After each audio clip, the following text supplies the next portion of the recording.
ಮಾತಾಡಿದ್ರೆ ಸುನಾಮಿ ಮತ್ತೆ ಜ್ವಾಲಾಮುಖಿನೇ ಆಗುತ್ತೆ. ಆದ್ರೆ ಆ ಜ್ವಾಲಾಮುಖಿ ಯಾಕೋ ಸ್ವಲ್ಪ ತಣ್ಣಗಿದೆ, ಆ ತಣ್ಣಗಿದೆಯಾ ಅಥವಾ ಇನ್ನ ಜಾಸ್ತಿ ಆಗಿದೆಯಾ ಅನ್ನೋದ್ರ ಬಗ್ಗೆ ಸ್ವತಃ ಮಾತನಾಡೋದಕ್ಕೆ ಬಿಜೆಪಿಯಲ್ಲಿ ರಬಲ್ ಅಂತಾನೆ ಗುರುತಿಸಿಕೊಂಡಿರ್ತಕ್ಕಂತಹ ಶಾಸಕರಾಗಿರ್ತಕ್ಕಂತಹ ಬಸವನಗೌಡ ಪಾಟೀಲ್ ಯತ್ನಾಳ್ ಅವರು ನಮ್ಮ ಜೊತೆ ಇದ್ದಾರೆ. ಸರ್, ಫಸ್ಟ್ ರಿಯಾಕ್ಷನ್ ನಿಮ್ದು ಯಾಕೊತ್ತಾ?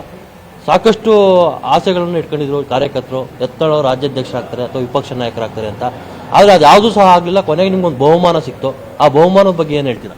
ನೋಡಿ, ಈ ರಾಜ್ಯದಲ್ಲಿ ನಾನು ಉಚ್ಚಾಟನೆ ನಂತರ ಜನ ಪ್ರತಿಕ್ರಿಯೆ ಏನು ಬರ್ತಾ ಇದೆಯಲ್ಲ, ಎಲ್ಲ ರಾಜ್ಯದ ಮೂಲೆಯಿಂದ ಅದನ್ನು ತಿಳ್ಕೊಂಡ್ರೆ ನಾನು ಭಾಳ ಖುಷಿ ಇದೆ.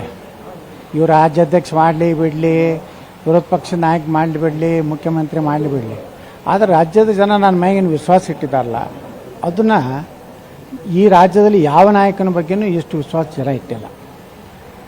ಗಟ್ಟಿಯಾಗಿ ಹಿಂದುತ್ವವನ್ನು ಮಾತಾಡುವಂಥ ಒಬ್ಬ ರಾಜಕಾರಣಿ ಅಂದರೆ ನಾನು ಅನ್ನೋಂಥ ಜನ ಹೇಳ್ತಾರೆ.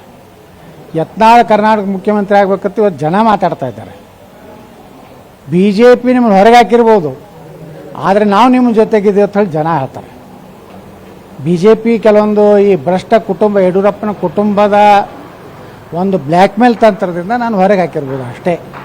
ಆದರೆ ಜನಮಾನಸದಲ್ಲಿ ಬಿ ಜೆ ಪಿ ಕಾರ್ಯಕರ್ತರಲ್ಲಿ, ಹಿಂದೂ ಜನರಲ್ಲಿ ನನ್ನ ಬಗ್ಗೆ ಅಪಾರವಾದಂಥ ವಿಶ್ವಾಸ ಇದೆ. ಆ ವಿಶ್ವಾಸ 2028ರಲ್ಲಿ ವಿಶ್ವಾಸ ಪರಿವರ್ತನೆಯಾಗಿ ನಾ ಅಧಿಕಾರಕ್ಕೆ ಬರ್ತೇನೆ. ಅಲ್ಲ ಸರ್, ಈಗ ಬ್ಲಾಕ್ ಮೇಲ್ ಮಾಡಿದ್ದಾರೆ ಅಂತ ಹೇಳ್ತೀವಿ. ಯಾರಿಗೆ ಬ್ಲಾಕ್ ಮೇಲ್ ಮಾಡಿದ್ದಾರೆ? ಯಡಿಯೂರಪ್ಪ ಕುಟುಂಬ ಮಾಡ್ಯಾರ, ಅವ್ರಿಗೆ ಕೇಳ್ರಿ. ಯಾರಿಗೆ ಬ್ಲಾಕ್ ಮಾಡ್ಯಾರಪ್ಪ, ಯಾರು ಏನೇನು ಮಾಡ್ರಿ, ಯಾರು ಸಿಡಿ ಫ್ಯಾಕ್ಟ್ರಿ ಅದ ಯಾರ್ಯಾರು ಹೊತ್ತು ಕೇಳ್ರಿ ಅವನಿಗೆ. ವಿಜಯೇಂದ್ರ ಯಾರ್ಯಾರು ಮಾಡಿ ಬ್ಲಾಕ್ ಮೇಲ್ ಮಾಡ್ಲಕತ್ತಿಯಪ್ಪ ನೀನು ಅಂತ ಕೇಳ್ರಿ. ಈಗ ಸೆಷನ್ ಚರ್ಚೆ ಆಯ್ತು, ರಾಷ್ಟ್ರೀಯ ಮುಖಂಡರದು ಸಹ ಸಿಡಿಗಳಿದಾವೆ ಅಂತ. ಹಾಗಾದ್ರೆ ನೀವು ಹೇಳ್ತಾ ಇರೋದಕ್ಕೂ ಟ್ಯಾಲಿ ಆಗುತ್ತಾ ಸರ್? ಅದು ಹೇಳ್ಯಾರಲ್ಲ ರಾಜಣ್ಣ ಅವರು. ಹೊಸ ವಿಜಯೇಂದ್ರ ಅಂತವ್ರು ಅಂಥದ್ದು ಮಾಡಿದ್ರು ಆಶ್ಚರ್ಯ ಇಲ್ಲ. ಸಿಡಿ ಇಟ್ಕೊಂಡು ಯತ್ನಾಳ್ ಅವ್ರನ್ನ ಉಚ್ಚಾಟನೆ ಮಾಡಿಸಿದಾರೆ. ಹಂಗಾರೆ ಯತ್ನಾಳ್ ಅವರು ಏನು ಗೊತ್ತಿಲ್ಲ ನನಗೆ. ರಾಜಣ್ಣ ಅವ್ರು ಹೇಳಿದ್ದನ್ನ ಉಲ್ಲೇಖ ಮಾಡಿದೆ ಅಷ್ಟೇ. ಅವ್ರು ಏನು ಮಾಡಿ ಮ್ಯಾಗಿನವ್ರಿಗೆ ಮನಸ್ಸಿಗೆ ಒಪ್ಪಿಸ್ಕೊಂಡಾರೋ ಗೊತ್ತಿಲ್ಲ. ಅದು ನಾನು ಅದ್ರ ಬಗ್ಗೆ ಏನು ಪ್ರತಿಕ್ರಿಯೆ ಕೊಡೋದಿಲ್ಲ. ಸಂಘ ಪರಿವಾರದಲ್ಲಿ ಸಾಕಷ್ಟು ನಿಮಗೆ ನಂಟಿತ್ತು, ಚೆನ್ನಾಗಿ ಸಪೋರ್ಟ್ ಸಹ ಇತ್ತು. ಸಾಕಷ್ಟು ಸಹ ನೀವು ಬಿಜೆಪಿ ಪರ ಕೆಲಸ ಮಾಡ್ತಾ ಇದ್ರಿ, ಹಿಂದುತ್ವದ ಪರ ಸಾಕಷ್ಟು ಧ್ವನಿಯನ್ನು ಎತ್ತಿದ್ರಿ. ಆದ್ರೂ ಸಹ ಇಂತಹ ಬಹುಮಾನವನ್ನು ಹೈಕಮಾಂಡ್ ಕೊಡೋದಕ್ಕೆ ಕಾರಣ ಏನು ಸರ್ ನಿರ್ದಿಷ್ಟವಾಗಿ? ಸಹಜವಾಗಿ ನೋಡ್ರಿ, ಅವಾಗ ಸತ್ಯ, ನ್ಯಾಯ, ನೀತಿ ಹೋರಾಟ ಮಾಡೋರಿಗೆ ಇದೆಲ್ಲ ರಾಮಾಯಣ ಮಹಾಭಾರತ ಯಾವ ವಿಷಯದ ಮ್ಯಾಗನೇ ಈ ದೇಶದಲ್ಲಿ ಆಗ್ಯಾವ್ರಿ. ರಾಮಬಂದ್ ಏನಾಯ್ತು, ವನವಾಸ ಎಲ್ಲ ಆಯಿತು, ಪಾಂಡವ್ರದ್ದು ಏನಾಯಿತು, ಇದು ಇತಿಹಾಸ ಐತೆ ನಮ್ಮ ದೇಶದ್ದು. ಸತ್ ಕಡೆಗೆ ಕೊನೆಗೆ ಯಾವ್ದು ಗೆತ್ತು? ರಾಮನೇ ಗೆದ್ದ, ಪಾಂಡವರೇ ಗೆದ್ದರು. ಹಾಗೆ ನಮ್ಮ ದೇಶದ ಸಂಸ್ಕೃತಿಯಲ್ಲಿ, ನಮ್ಮ ಭೂಮಿ ಮಣ್ಣಿನಲ್ಲಿ ಅದು ಇದೆ. ಸತ್ಯಕ್ಕೆ ಯಾವಾಗಲೂ ಜಯ ಹಾಗೆ ಆಗ್ತದೆ. ಯತ್ನಾಳ್ ಅವರ ಹೋರಾಟ ಇಲ್ಲಿಗೆ ನಿಲ್ಲುತ್ತಾ ವಿಜಯೇಂದ್ರ ಮತ್ತೆ ಯಡಿಯೂರಪ್ಪನವರ ವಿರುದ್ಧ? ನಾನು ನಾಳೆ ಯುಗಾದಿ ಹೊಸ ವರ್ಷ ಪ್ರಾರಂಭ ನಮ್ಮ ಹಿಂದೂ ಧರ್ಮದ ಪ್ರಕಾರ. ನಾಳೆಯಿಂದ ನಾನು ಒಳ್ಳೆ ಕೆಲಸ ಕರ್ನಾಟಕದಲ್ಲಿ ಪ್ರವಾಸ ಪ್ರಾರಂಭ ಮಾಡ್ತೇನೆ. ಯಾವ ರೀತಿ ಇರುತ್ತೆ ಸರ್ ನಿಮ್ದು? ಎಲ್ಲ ಈಶಾನ್ಯ ಏನು ಬೀದರ್ನಿಂದ ಚಾಮರಾಜನಗರವರೆಗೆ ಪ್ರತಿ ಜಿಲ್ಲೆಗೆ, ಪ್ರತಿ ತಾಲೂಕಿಗೆ ಮೊದಲ ಹಂತದಲ್ಲಿ ಹೋಗ್ತೀವಿ. ವಿಜಯೇಂದ್ರ ಮತ್ತು ಯಡಿಯೂರಪ್ಪನವ್ರಿಗೆ ಏನು ಹೇಳೋಕ್ಕೆ ಇಷ್ಟಪಡ್ತೀರಾ ನೀವು? ಅವರು ಆದಷ್ಟು ಬೇಗನೆ ಜಾಗ ಖಾಲಿ ಮಾಡಬೇಕು. ಅವ್ರ ಬಗ್ಗೆ ಜನರು ವಿಶ್ವಾಸ ಕಳ್ಕೊಂಡಿದ್ದಾರೆ. ಅವರೊಂದು ಭ್ರಷ್ಟ ಕುಟುಂಬ, ನೈತಿಕತೆ ಕುಟುಂಬ ಅಂತೇಳಿ ಜನರಿಗೆ ಗೊತ್ತಾಗಿದೆ. ಅವರು ಮನೆಗೆ ಹೋಗೋದು ಒಳ್ಳೆಯದು, ಗೌರವಯುತವಾಗಿ. ಯಾಕಂದ್ರೆ ಜನ ಚೀತು ಒಂದು ಹೊರಗೆ ಕಳಿಸುವಂಥ ಪರಿಸ್ಥಿತಿ ಬರ್ತದೆ. ರಾಜ್ಯಾಧ್ಯಕ್ಷರ ವಿಚಾರದಲ್ಲಿ ಸಾಕಷ್ಟು ಜಟಾಪಟಿ ಸಹ ನಡೀತಾ ಇತ್ತು. ಎಲ್ಲೋ ಒಂದು ಕಡೆ ಯತ್ನಾಳ್ ಅವರ ಉಚ್ಚಾಟನೆಯಿಂದ ವಿಜಯೇಂದ್ರ ಸೇಫ್ ಆದ್ರ? ಏನು ಗೊತ್ತಿಲ್ಲರಪ್ಪ, ಏನೇ ಪ್ಲ್ಯಾನ್ ಆಯಿತೋ ಗೊತ್ತಿಲ್ಲ. ನಾನು ಉಚ್ಚಾಟನೆ ಮಾಡಿ ನಾಳೆ ವಿಜಯೇಂದ್ರನ ಅಧ್ಯಕ್ಷದಿಂದ ಇಳಿಸಿದ್ರೆ ಈಕ್ವಲ್ ಆಗ್ತದಲ್ಲ. ನೀವು ಇಬ್ಬರು ಬೇಡಪ್ಪ, ಮತ್ತೊಂದು ಮಧ್ಯದ ಒಂದು ಆಯ್ಕೆ ಮಾಡ್ತೀವಿ ಅನ್ಬೋದು.